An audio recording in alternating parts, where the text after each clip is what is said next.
un père qui est autodidacte en vin, qui a une très belle cave à vin. On vient d'une famille très épicurienne, donc le vin a toujours été présent sur les tables, mais j'y connaissais rien.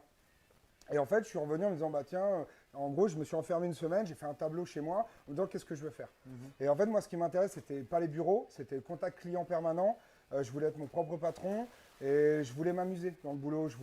J'ai une certaine facilité à tutoyer les gens, à dédramatiser un peu. Tu peux bien m'acheter 300 balles de vin ou 5 euros, c'est la même chose. Faut dédramatiser ça. J'adore l'accueil client, le côté métier de commerçant. Et donc voilà, j'ai fait un tableau et je me suis dit, bah tiens, pourquoi pas caviste. J'ai découvert ce truc-là, ça a l'air sympa le vin et tout. Et j'y connaissais rien. Donc j'ai commencé à aller voir des Nicolas, je suis allé voir des cavistes indépendants, je suis allé voir des supermarchés. Je suis allé fait voir, une étude de marché quoi. Ouais, complètement. Je suis vraiment allé découvrir cet univers que je ne connaissais pas.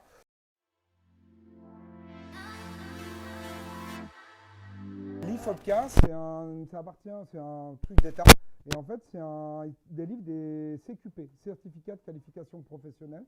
C'est des niveaux bac plus 0. Mais en fait, ça va t'orienter. C'est vraiment pour les gens qui veulent faire des reconversions, mais vers des métiers un peu, ça peut être la fromagerie, la boucherie, voilà, autour de la bouche, mais d'une manière très rapide. Parce que voilà, un boucher, c'est très long d'apprendre le métier de boucher. Eux, c'était plus rapide et tout est en alternance tout de suite. Donc j'ai eu la chance, je les ai appelés, ils m'ont dit bah, on te prend si jamais tu trouves une école, un employeur. Et j'ai commencé au Barave, qui m'a employé, qui a été génial avec moi, qui m'a fait mettre le pied dans le métier. Et c'est Tristan, qui est aujourd'hui le patron des Arlots, qui m'avait à l'époque mis en contact avec eux. J'ai eu beaucoup de chance. C'est une formation d'1 an. Et en fait, moi, je l'ai prise en cours de route en janvier. Et normalement, c'est de septembre à juillet à peu près. Et moi, ils m'ont accepté si j'avais un employeur, donc j'ai été pris. Et en fait, j'ai eu une chance immense de tomber sur Christeven Mungu, qui je fais 1 million de bisous, qui vient d'ouvrir sa cave à La Réunion. Et voilà, les caves Le Grand. Et c'est une femme extraordinaire. Voilà, elle a créé sa cave et elle a créé une marque qui s'appelle, pas une marque, mais les Nénettes du vin, si certains connaissent, où elle fait beaucoup de dégustations à domicile, à La Réunion maintenant. Et en fait, ça a été marrant parce qu'on s'est très bien entendu, on a eu vraiment le même délire. Et je suis arrivé, elle m'a dit, bah écoute, maintenant le samedi, tu es tout seul, tu te démerdes. Et c'était une des plus grosses journées. Donc moi j'étais là, voilà, qu'est-ce qui se passe? Donc j'ai pas de problème de relationnel, mais je connaissais rien au vin. Donc en fait, il a fallu que je m'y mette direct, c'est un peu ce qui m'a aidé. Je me suis... Voilà. Donc il a fallu que je boive beaucoup, beaucoup pour démarrer. Ça, on censure. Hein, que tu fasses quoi? Non. Que je m'entraîne. Voilà, il a fallu que je m'entraîne. Et en fait, c'est dingue, mais en l'espace de 3 semaines, c'est devenu une passion. Le vin m'a bouffé complètement. En fait, je suis retourné à l'école. J'ai passé, comme tout le monde, 25 ans d'études à en avoir rien à foutre parce que ça ne m'intéressait pas. Mais en fait, là, j'ai fait des études que j'avais décidé de faire, qui m'intéressaient. Et ça m'a fasciné. Parce que tu peux passer 30 ans à étudier, tu ne connaîtras pas la moitié de ce qu'il y a à connaître, ça bouge sans arrêt. Les codes n'arrêtent pas de voler en éclats en permanence. C'est un univers qui est fascinant parce qu'il n'y a pas de limite.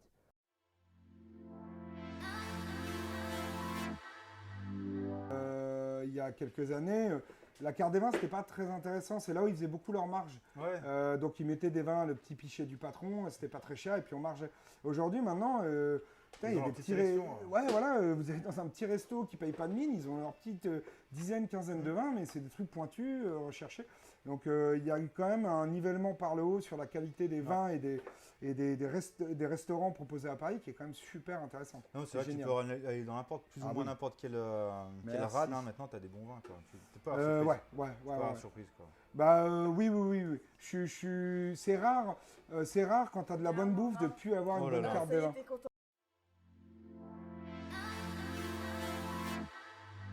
Tout ce qu'on demande toujours, c'est le budget. Ouais. Parce qu'on n'a pas envie de mettre les clients mal à l'aise. Un galeriste, comme un client, je vais lui demander combien il veut mettre par bouteille. Ouais, bien sûr. Voilà, moi après, généralement, les galeristes, ça part généralement autour d'une dizaine d'euros, des choses comme ça. C'est ça, ouais. Je pense que c'est un peu ça. Qu'est-ce qu'on peut mettre? Bah voilà, un petit aligoté de chez Vincent Bouzereau. Hop, Vincent Bouzereau, il est à Meursault. C'est un monsieur qui est vraiment super cool, que j'ai eu la chance d'aller voir il y a 3-4 ans. Il a une gamme de vins qui est très très large, il travaille vraiment super bien, proprement. Et il fait un petit aligoté qui sort à 11,50 €. Ça, tu peux être sûr, tu mets ça sur le vernissage, ça plaît à tout le monde. Et ça, du coup, c'est comment gustativement, on va dire? La ligotée, il va y avoir une petite pointe d'acidité en fin de bouche. C'est des vins qui sont plutôt sur la tension. Tension, c'est des vins qui sont vraiment droits en bouche. Alors après, par exemple, on va voir quand vous allez chez un caviste, on va souvent vous dire est-ce que vous voulez quelque chose de tendu, de vif, ou quelque chose d'un petit peu rond, un peu gras. Donc le rond gras, ça ne parle pas du tout sur la sucrosité, ça parle vraiment sur la sensation qu'on va avoir en bouche. Tendu, ça va être vraiment quelque chose, on sent que ça va direct incisif, voilà. Alors que rond et gras, ça peut être quelque chose qui va coller un petit peu plus sur les papilles, sur les joues, voilà. Donc celui-là, ça va être quelque chose plutôt un peu tendu. Ça va être un aligoté. L'aligoté, c'est un cépage qui était vraiment oublié sur la Bourgogne parce que considéré pas qualitatif. C'est ce qu'on utilisait pour faire le kir. Sauf qu'aujourd'hui, les vignerons, il y a un renouveau de l'aligoté qui est absolument dingue et qui est fascinant parce que c'est un cépage qui a beaucoup de marqueurs gustatifs. Donc là, on va être sur quelque chose d'assez tendu, assez vif, avec un petit gras en fin de bouche. D'accord. Ça, c'est le canon. On sait que... On sert ça, il n'y a pas de problème. Tout le monde va aimer. Et toi, tu servirais qu'un blanc du coup? Sur une un galerie? Oh, ouais. Part que sur du blanc? Ah non, je prends un blanc, un rouge. Ah, tu prends un blanc, un rouge? Toujours un blanc, un rouge. Ah ouais? Ah oui, toujours un blanc et un rouge. Sur une... merci. En galerie... Charles, il va choisir le rouge. Yes. Qu'est-ce que tu mettrais toi sur un vernissage, on va dire? Un vernissage? Ouais. Pareil, il faut un truc assez consensuel, je pense. Pas trop puissant, avec quand même un petit peu de mâche. Ouais. Dans le même genre de budget, une petite dizaine d'euros. Je regarde. Moi je mettrais bien ça pour le fun. Alors si c'est fun alors, c'est l'expression des années 90 qui revient à la mode. Putain, il est bon, c'est exactement celui-là auquel je pensais. C'est vrai? Voilà. En plus l'étiquette est sympa. Il est cool. C'est bon. Alors racontez-nous l'histoire de l'apéro. Apéro. J'y vais ou tu vas? Je vais le faire, et s'il manque des infos, tu le fais. Mais il manque rien. Alors, apéro, on est au domaine des Canailles, du coup, dans le Beaujolais. Ils sont dans les terres dorées, je crois, ouais, c'est ça. Donc, du Beaujolais. Simplement, en fait, la cuvée apéro, c'est dédicacé à un vigneron qui s'appelle Simon Perrault. Il a fait un jeu de mots avec son famille. C'est leur Beaujolais dit nouveau ou primeur. Je sais que c'est une très mauvaise image aujourd'hui. Ah bah moi je peux te dire que le Beaujolais nouveau, voilà. Quand on le boit, on a les aigreurs l'estomac le lendemain. Mais voilà, ce qu'il faut savoir, c'est qu'il y a de plus en plus de vignerons dans le Beaujolais qui essaient de faire des bons vins. Qui font des primeurs, c'est des vins très jeunes, mais qui sont faits pour être bu sur la jeunesse. D'accord. Il y a d'autres régions où en fait les vins on les boit avant, pas avant, mais à peine après les primeurs, et c'est des vins qui sont faits pour être bu direct en fait. On n'a pas besoin de garder le vin plusieurs années pour le boire. C'est des petits canons très sur le fruit, légèrement acidulés, très frais. Sur le fruit rouge, et ça pareil en fait, comme on disait tout à l'heure, il faut des vins pas trop complexes, quand même avec un petit peu d'identité. Et là sur ça, t'es à combien là sur la bouteille ça? 11 euros. 11 euros, donc pareil que le... Ouais. On reste à peu près dans ces tarifs-là. Non, c'est très bien pour un vernissage. C'est ça sert à rien d'aller trop haut. Tu mets pas 150 bouteilles non plus. Voilà. Après, je sais que le Beaujolais, on prend un risque parce que le vernissage, ça draine des gens de tout univers. Et le Beaujolais a une image qui n'est pas forcément bonne. T'es pas obligé de le dire tout de suite que c'est un Beaujolais. Non, voir les gens, puis ils vont te dire c'est quoi. C'est ça. Donc, c'est ce qu'on fait aussi sur les créments. On dit souvent à nos clients, dites pas que c'est dites rien. Qui sont super, qui sont limite du champagne. Exactement. Donc, ça va crier en champagne, mais il faut le dire, il y a des choses très bonnes dans les créments qui sont vraiment exceptionnelles. Moi, je me souviens d'avoir. On met les pieds dedans, on y va. Non, mais tu fais des vernissages au crément, tu me fait, putain, il est bon ton champagne. Bah ouais, mais non, mais exactement. Et ça se fait, voilà, ça se fait de plus en plus. Et c'est vrai que la qualité monte partout.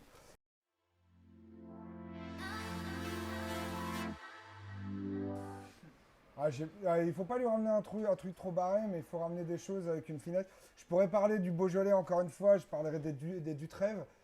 Dutrèves parce que c'est surprenant. Vous allez le goûter, il est tout là-haut là. Domaine de la Grand Cour. Domaine de la Grand Cour. Attends, je suis attaché au micro. Ah ouais, je le vois au milieu là. Voilà. Voilà, ok, très bien.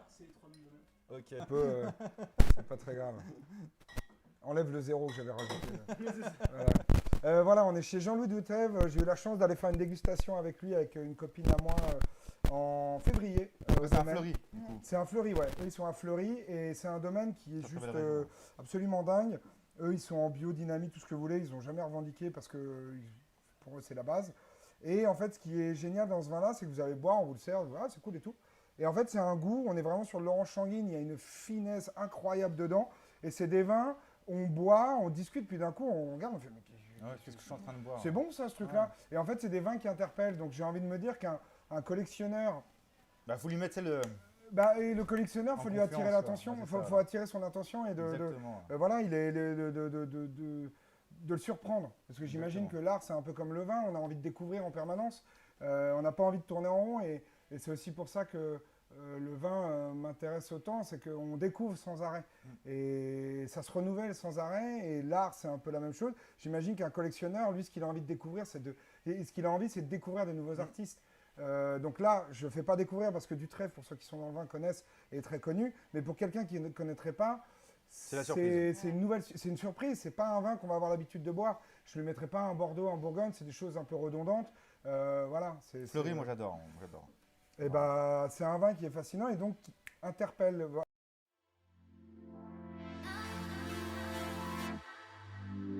Direct les frères Soulier. J'ai pris une baffe. Après, je pourrais en citer énormément que. C'est quoi? Tu nous montres pas de petit padawan? Padawan. Ça, c'est. Voilà. Les frères Soulier, c'est deux frères qui s'appellent Charles et Guillaume, qui sont situés dans le Rhône Sud, que j'espère aller voir dans pas longtemps. C'est les Crozes. Ouais, c'est des macérations assez courtes. Non, c'est pas du Crozes, eux, ils sont en vin de France. D'accord. Ils sont situés dans le sud, vraiment. Ils sont dans tout le coin, si je dis pas de bêtises, des Tavelles, des choses comme ça. Vraiment dans le sud, pas loin d'Avignon. Donc c'est Charles et Guillaume qui font ça. Ça, c'est leur raisin. Après, ils font des collabs avec Valentin Vallès dernièrement. Et qu'est-ce qu'on se fait? On se l'ouvrirait pas celle-ci pour goûter? Vous voulez l'ouvrir? Allez, on y va. Allez. Alors, il faut savoir que moi, maintenant, les descriptions des vins, j'en fais de moins en moins. Parce que quand j'ai démarré, je faisais des phrases à rallonge. Oh, tu sens le cassis, gna, gna, gna. Là, maintenant, quand j'ai des agents qui viennent et autres, je goûte, c'est bon ça. Allez, suivant. C'est glouglou. C'est glouglou, ça passe tout seul. Voilà, donc de temps en temps, je suis un peu paumé dans la description parce que je trouve plus tout à fait les mots, mais voilà, quand un vin me plaît, il me plaît énormément. Donc voilà, vous pouvez voir, je ne sais pas si on le voit à la lumière. Ouais. Je ne sais pas si vous voyez En que fait, il vaut mieux c'est faire transparent. ça. Ah, d'accord. En fait, c'est transparent. À la bouteille. Ah ouais. Est-ce que Attends, j'ai pas de regarde, téléphone. Si vous avez ouais, si tu mets, si vous allez, voilà. Je sais pas si on le voit. C'est quoi, ça marche? Voilà.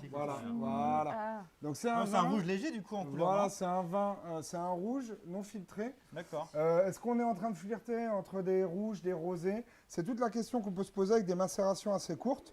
Donc là, on est sur du Mourvèdre avec un petit peu de Syrah. Évidemment, les vins sont en biodynamie. Dans celle-là, il ne met pas de soufre. Il y a moins de 14 mg de soufre, ce qui est à dire que dalle. Et c'est un vin qui est fascinant parce qu'il n'arrête pas d'évoluer dans la bouche. Donc, comment déguster un vin? Voilà, comment... Ils sont absolument pas concentrés. Non, pas du tout. Non, parce que je voulais faire de la place. C'est le bazar. Je voulais faire de la place. Voilà. Ça, c'est le Perrault. Il va où? Alors voilà. Donc, déjà un vin. Padawan. Voilà.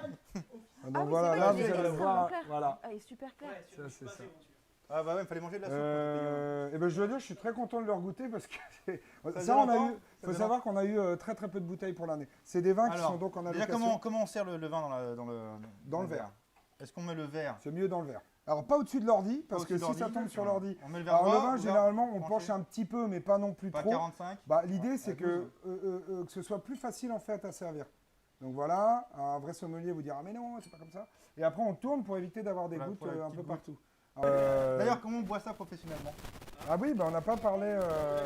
Bah, comment on fait? Du coup, est-ce qu'on doit remuer? Alors, est-ce qu'il y a des termes techniques? Ça, c'est pas remuer, je suppose. Si, c'est remuer le vin. Alors, normalement, si on doit faire vraiment le basique, c'est que normalement, quand vous ouvrez une bouteille, vous servez dans le verre et vous ne remuez pas. C'est ce qu'on appelle le premier nez. Donc, on y va, on sent, on va avoir des arômes qui vont arriver. C'est vraiment le premier nez, c'est le vin sorti de la bouteille. Une fois que vous l'avez, vous le secouez un peu et vous allez voir que le deuxième nez est encore différent. Donc là, non, puisque le vin a déjà été ouvert. Donc ça, on fait ça. Donc tenir un verre, vous le tenez jamais comme ça. Ça réchauffe le vin. Faut le tenir comme ça ou comme vous voulez. Et oui, parce que sinon, ça réchauffe le vin. Voilà, vous tenez comme vous voulez. Voilà. Donc, généralement, on regarde sur la couleur. T'as pas le mouvement, toi, t'y arrives pas. Ouais, c'est pas coordonné. Fais gaffe à mon ordinateur, s'il te plaît. Je n'y arrive pas. Et donc, du coup, là, est-ce que tu peux nous décrire? Ça sent bon. Alors, moi, je dirais pas ça. Non, franchement, pour vous dire la vérité, je trouve que l'odeur est étrange. C'est très acide. C'est acide, c'est fait penser à l'œuf pourri. Un peu. vois ce que je veux L'œuf dire? pourri, ce serait de la réduction. C'est Non, vrai, pas non, pas il y a le un pourri, côté non, mais le côté souffle. Non, non, mais soufflé, je vois ce que souffle, tu veux le dire. souffle, le souffle. Alors, souffle, il n'y en a presque pas. Non, mais ce c'est serait- l'odeur, c'est l'odeur. C'est ce qu'on appelle de la réduction. C'est un vin qui a une. C'est pour ça qu'il aurait peut-être fallu le carafer, mais je pensais que Charles allait le faire. Mais Ah, mais c'est pas grave, du coup, on a. je du coup, on- pensais qu'il allait le carafer. Il y aura sanction. Et donc, du mais, coup, cette couleur, alors, on parle de la couleur aussi. Donc, la couleur, elle est trouble. Ouais, c'est des vins qui sont non filtrés. Voilà, c'est une couleur assez trouble. Faites gaffe à vos micros. Dès que vous les touchez, on n'entend plus. Ouais, désolé. Ah, mince. Et comme je vous ai dit la semaine dernière, on compte sur vous pour pouvoir avoir des micros de qualité bientôt. Sérieux, il réclame du pognon. Qui la paye? C'est moi qui vais la payer, t'inquiète pas. Ah putain, c'est beau Faites ça. pas ça chez vous. Bien Bah sûr, si, si, on fait bah ça. si, c'est- faites-le. Alors, quand tu carafes, est-ce que quand tu carafes, mon père a l'habitude de carafer puis de lui mettre un petit coup de. Oui, de tu vas, mais tourbillon, là. faut y aller doucement. Faut pas, il faut jamais être violent avec le vin. Faut être doux. En fait, le vin, moi je compare tout le temps le vin à l'être humain. Il fonctionne comme l'être humain. Si vous le servez trop froid, il va avoir trop froid, il aura du mal à s'exprimer. Comme vous, quand vous avez froid, vous bégayez, vous avez du mal à parler. Quand il est trop chaud, bah vous allez suer. Lui, il va rendre un peu d'alcool. Quand vous le buvez trop chaud, il y a l'alcool qui va ressortir, ça va être déséquilibré. Donc, il faut trouver la bonne température.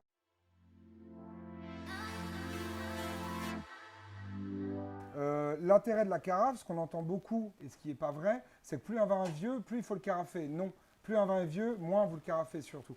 En fait, le principe de la carafe, c'est d'accélérer l'ouverture ou d'accélérer le vieillissement. Donc si vous, Il est déjà vieux. si vous on lui carafez met un vin déjà on vieux, le momifie, quoi. voilà, vous risquez de le tuer plus qu'autre chose. Après, il y a des grands vins qui tiendront largement la carafe. Il n'y a pas vraiment de règles. Moi, je sais qu'aujourd'hui, passé les 2005, je carafe pas trop. Je préfère ouvrir le matin pour le soir. Il y a des vins que j'ouvre la veille pour le lendemain. Voilà, il faut être doux avec les vins, surtout quand ils sont vieux. Respectez vos aînés. Attention. Portez un masque. Voilà. Alors qu'un vin jaune supportera un peu plus la carafe. Par exemple, donc là, cette petite odeur d'œuf pourri et tout, c'est un peu la C'est ferme. pas péjoratif, c'est juste. Pas du ça tout, fait c'est de la vraiment penser à réduction. ça, quoi. Ça n'est absolument pas grave. C'est pas un problème pour le vin. C'est voilà, le vin, il faut lui laisser le temps qu'il s'ouvre, qu'il s'exprime. Donc, la Là, on petite laisse. carafe va lui faire du bien. Et on laisse combien de temps de la carafe du coup? Bon, après, le temps de la finir. Ok. Voilà. Là, j'avais pas la C'est c'est un bon, peu j'ai ça. compris.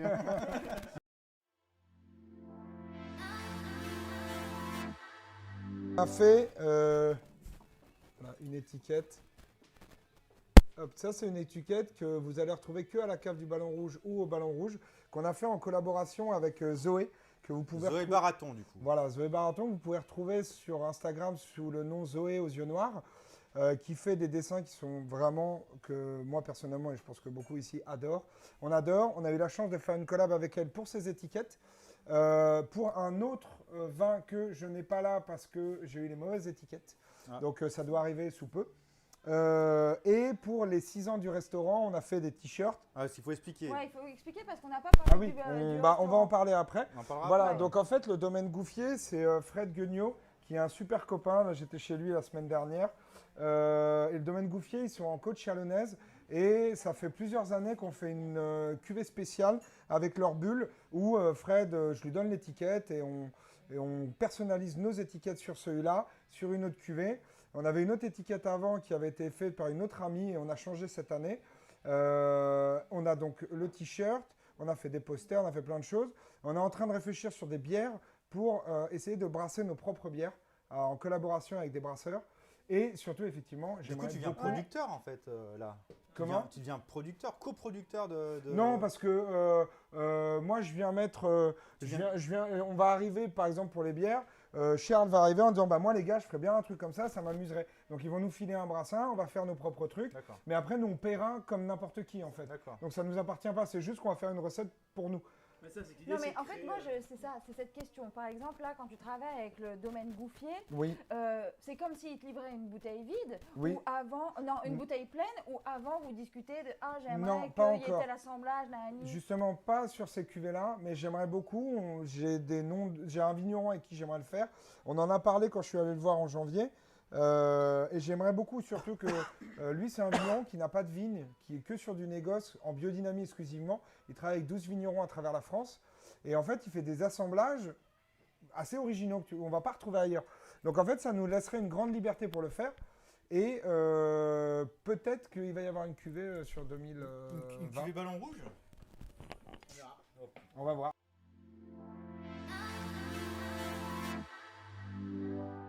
Parce qu'on avait envie d'avoir nos propres cuvées. Bon, il y a toujours une question d'ego. Au départ, ça nous faisait marrer d'avoir notre cuvée à nous.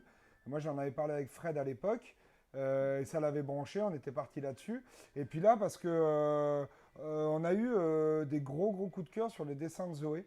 Moi, personnellement, j'adore. J'ai des trucs chez moi d'elle. Et on collectionne. Voilà, on en revient exactement. Et pour nous aussi, ça met. Oui, il y a ce côté aussi de mélanger l'art via Zoé avec le vin. Donc, on fusionne un peu tout ça.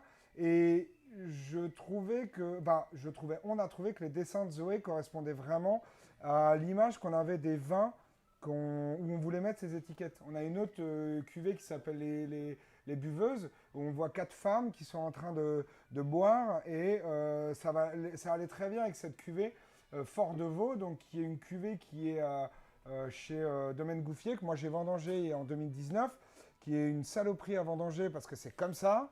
Donc quand tu portes les caisses, t'es une vraie mule, et puis quand tu dois te baisser, c'est... Voilà, mais...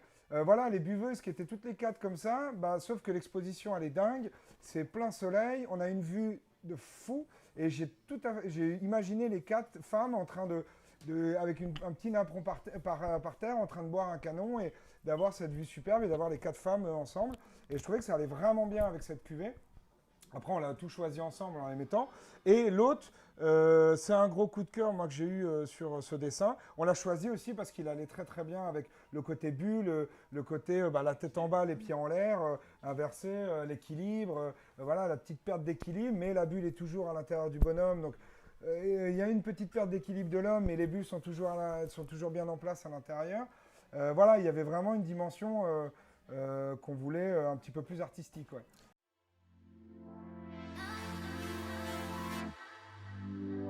Je vais avoir des problèmes. Mais non, c'est sans dire non, sans dire sans rien dire.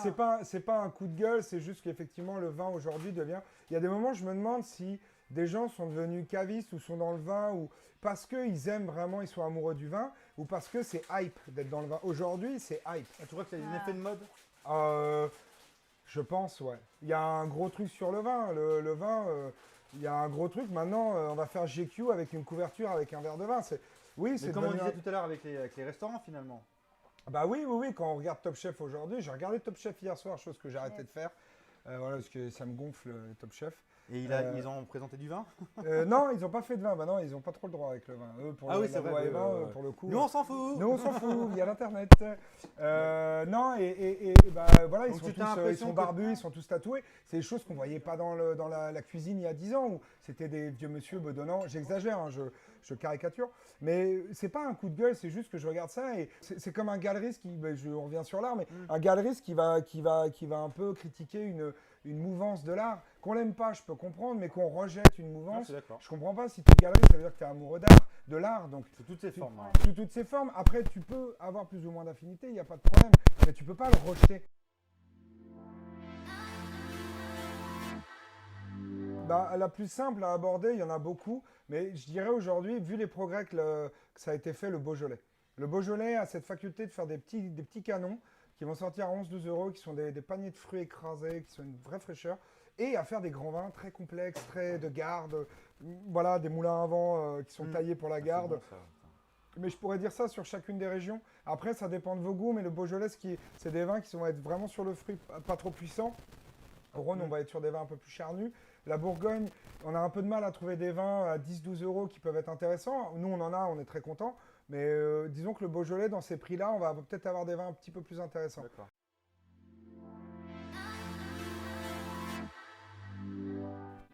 T'installe pas à Paris, le jeune. Va en dehors de Paris. Qu'est-ce que je pourrais dire? Aller dans les vignes, en permanence. C'est vraiment où tout se passe là-bas, et une fois qu'on va dans les vignes, on comprend plus le process. Et encore une fois, il y a l'aspect humain pour moi qui est primordial. Et ça fait 10 ans que je fais ce métier. Je suis toujours aussi curieux et passionné parce que je rencontre des gens nouveaux en permanence. Et que chaque année, j'ai des nouveaux domaines, des nouveaux coups de cœur, des gens que j'aime énormément, avec qui je travaille. Et puis moi je suis très borné, très con, donc si j'aime pas quelqu'un, je travaillerai pas avec lui. Donc ouais, il faut aller voir les gens, il faut aller les voir, il faut être hyper ouvert, faut pas se fermer sur des régions. C'est dommage parce qu'il y a toute région a quelque chose à donner. Chaque terroir est fascinant. Et puis ouais, pas s'installer à Paris, aller en banlieue, il y a tellement à faire en banlieue. Paris, c'est saturé. Et ce qui est dommage, c'est qu'à Paris, on est en train de se battre pour avoir des allocs sur 3 domaines, alors qu'on va un peu en banlieue, il y a du vin à profusion, il y a beaucoup de clients qui attendent que ça. Souvent, on a plus de clients en banlieue parce qu'on se divise moins les clients, donc on se marre beaucoup plus. Ouais, et puis de déguster en permanence.